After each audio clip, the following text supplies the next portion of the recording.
Saudara-saudariku yang terkasih, hari ini Senin 24 Oktober 2022.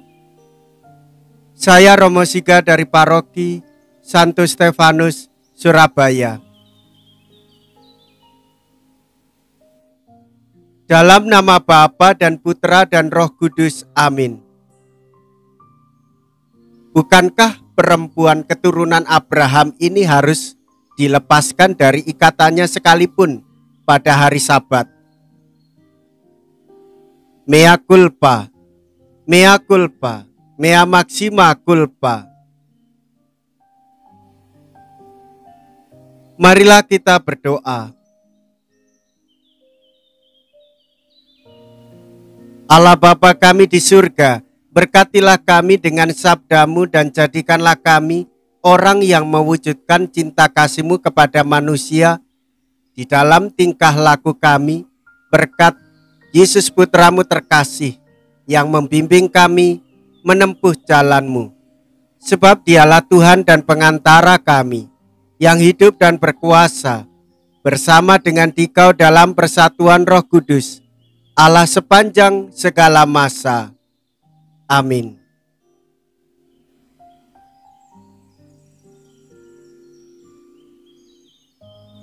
Tuhan bersamamu dan bersama rohmu. Inilah Injil suci menurut Lukas. Dimuliakanlah Tuhan. Lukas bab 13 ayat 10 sampai dengan ayat 17.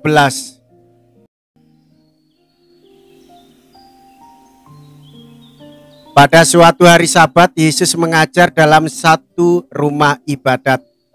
Di situ ada seorang perempuan yang telah 18 tahun dirasuki roh.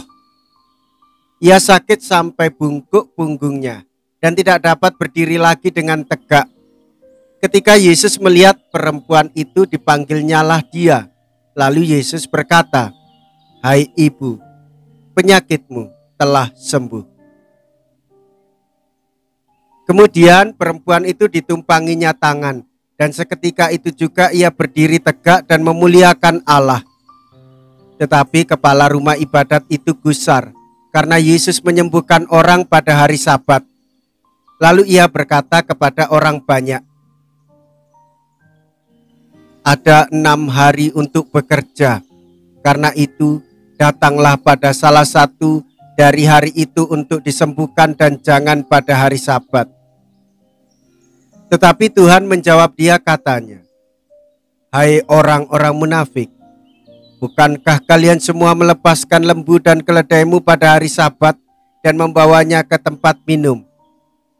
Nah, perempuan ini sudah 18 tahun diikat oleh iblis. Bukankah dia harus dilepaskan dari ikatannya itu karena dia keturunan Abraham?" Waktu Yesus berbicara demikian, semua lawannya merasa malu, sedangkan orang banyak bersukacita karena segala perkara mulia yang telah dilakukannya. Demikianlah sabda Tuhan. Terpujilah Kristus.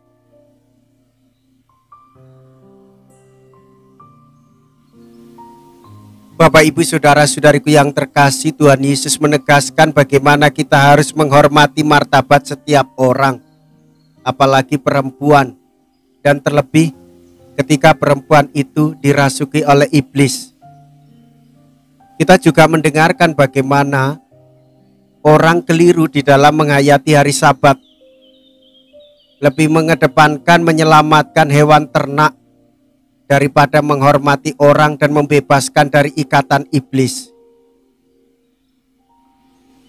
Saudara-saudariku yang terkasih, kebaikan tanpa batas itu menyebabkan orang terharu. Sembuhnya perempuan yang sudah menderita selama 18 tahun itu merupakan bukti kebaikan Yesus. Sebenarnya perempuan itu tidak memintanya. Yesus menerjang segala aturan hari Sabat, sebab hanya kebaikanlah yang diperhitungkannya. Saudara-saudariku yang terkasih, hendaklah kalian bersikap ramah satu sama lain, penuh kasih sayang dan saling mengampuni, sebagaimana Allah telah mengampuni kalian dalam Kristus. Saudara-saudari, Paulus yang menerjemahkan teladan yang diberikan Yesus itu kepada kita semua. Bagi kita pun ini adalah kabar gembira, mengarahkan semua orang mengikuti jejak cinta kasih Kristus. Oleh sebab itu, saudara-saudariku yang terkasih, cinta kasih Kristuslah yang menyelamatkan kita, dan Ia mengajak kita untuk ikut ambil bagian di dalam karya keselamatan bagi banyak orang.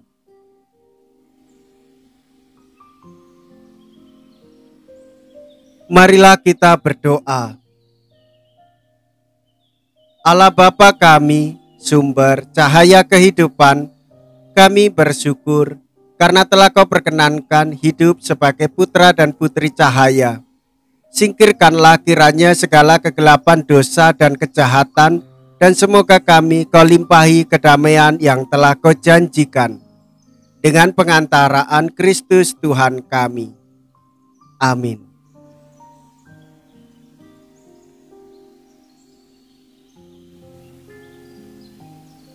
Tuhan beserta kita, sekarang dan selama-lamanya.